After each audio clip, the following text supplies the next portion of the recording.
Birds of Prey and the fantabulous emancipation of one Harley Quinn is only kinda sorta connected to the events of Suicide Squad.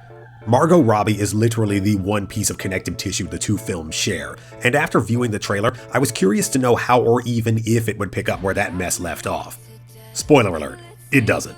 This comically violent, 110-minute fit of profanity-laden, pop song-injected Technicolor bedlam comes to us from Kathy Yon, who wrote and directed the absurdist 2016 comedy drama Dead Pigs, with writing credits going to Christina Hodson of 2018's Bumblebee, the second best Transformers movie ever made. Don't even act like you don't know the first.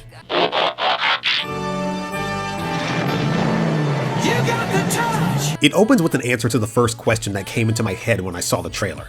If this movie is about Harley Quinn's breakup with the Joker, how are they going to depict the Joker? Obviously, it doesn't make sense to have Joaquin Phoenix show up here, and I imagine the crew fought to keep Jared Leto's crazy pig-mailing ass away from that set with a whip and a chair. The solution, a quirky but clever animated recap of how the worst love story ever told ended, not only gets the job done and rather well, it lays the foundation for the style and tone of the entire feature.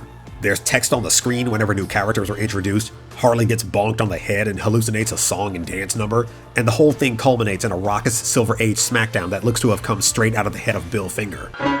Roll, Robin! Quinn pissed off enough people in her time as the Joker's gal to fill a Carnival cruise ship, and as they're no longer together, the protection she enjoyed as a result of said relationship has been lifted, which leads to everyone she ever wronged crawling out of the woodwork with their sights set on some good old-fashioned payback. It's a simple but effective premise, one the whole movie could easily have been built on, but it isn't. Much of the action surrounds the pursuit of a missing diamond, more on that in a second. First and foremost, Robbie deserves all the praise she's due and more. Like Hugh Jackman's Wolverine or Ryan Reynolds' Deadpool, she absolutely embodies the character of Harley Quinn. She's made the role hers in every aspect, from the perfect voice and demanding physicality to the maniacal antics that are on display nearly every second she's on screen. I especially love how despite her often scattershot mental state, the film never forgets she was a brilliant psychoanalyst prior to her life of crime, which manifests itself in fantastic, verbose, near-reflexive psychological diagnoses of the people she runs into. Psychologically speaking, vengeance rarely brings the catharsis we hope for. Yeah. Are we ready? It's such a great little character quirk, and it fits her to a T. Oh, and while we're here, shout out to Arlene Sorkin, the original voice of Harley from the Batman animated series. This character is everywhere now, from comics and video games to a new show, but every version of her that exists lives because of Arlene Sorkin. As great as Robbie is in the role, she's going to school on Sorkin's throne. So what we have here is 5 seemingly unrelated storylines on a collision course with one another. Harley's fighting to stay alive while struggling to put her life back together, trying for the first time in a long time to live Joker-free. Renee Montoya, a disgruntled Gotham City police detective played by Do the Right Thing's Rosie Perez, is investigating gangland slayings performed by a crossbow killer. Scott Pilgrim's Mary Elizabeth Winstead puts in acerbic work as that very same simultaneously righteous and awkward crossbow killer, the Huntress. Journey Smollett-Bell of Friday Night Lights busts skulls as beautiful bruiser and songbird Black Canary, who has long refused the call of the do-gooder, a position that lands her in the employ of some of Gotham's deadliest criminals.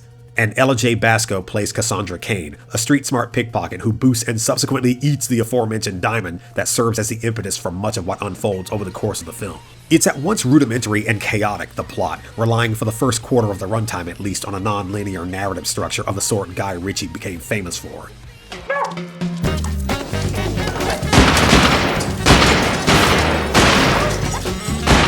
The film has come under some fire for its use. It's not completely essential, coming off as a bit repetitive, but whereas some are saying the device should have been excised altogether, I tend to lean the other way.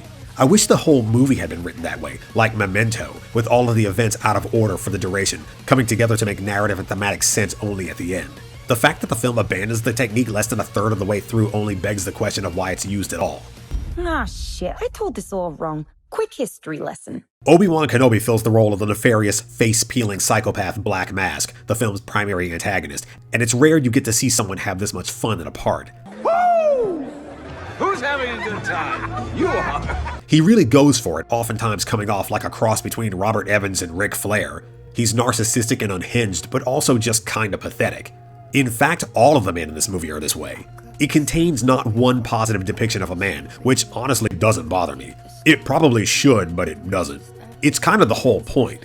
Each of the eponymous birds is a victim of a male aggressor in some fashion, and their sins run the gamut from lies and coercion to verbal and physical violence. My only complaint with McGregor's mask is that he's way underdeveloped.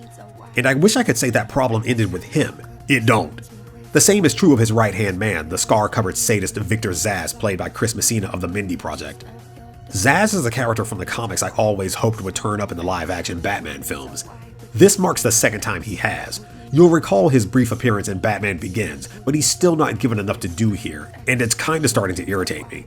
If you're a fan of the comics, I beg you to temper your expectations going into this one, because this isn't so much a Birds of Prey movie as it is a Harley Quinn movie with a kind of incomplete Birds of Prey origin story playing out in the background.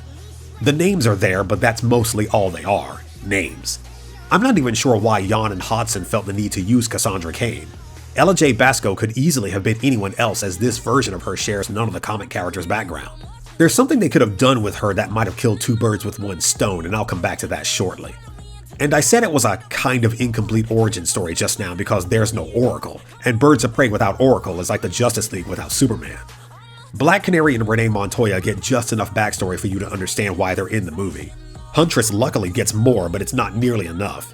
I love this chick. She's got rage issues. I don't have rage issues! Everyone is entertaining, especially Mary Elizabeth Winstead, whose interpretation of Huntress would feel right at home kicking it with Janine Garofalo, Aubrey Plaza, and Daria Morgendorffer. Tom, we haven't seen each other in 10 years. For all I know, now you're a serial killer. Or worse, married.